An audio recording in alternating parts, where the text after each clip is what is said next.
Hello, welcome back to the channel. Today we're diving straight into the world of Trello, more specifically, how to use Trello's hashtags for quick search. This is your full 2025 guide, so let's get started. The first step is to create a new card on your Trello board. Now, why do we do this? Well, cards are the fundamental building blocks of Trello, and they're where you'll input all your hashtags. Once you've created a card, you'll want to add a description. In the description, include a hashtag followed by a keyword or phrase related to your card's content. The reason we do this is to make your cards easily searchable.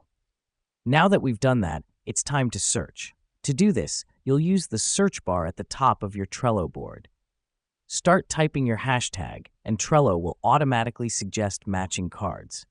This helps us because it's a quick and efficient way to find exactly what we're looking for. But let me explain why this matters.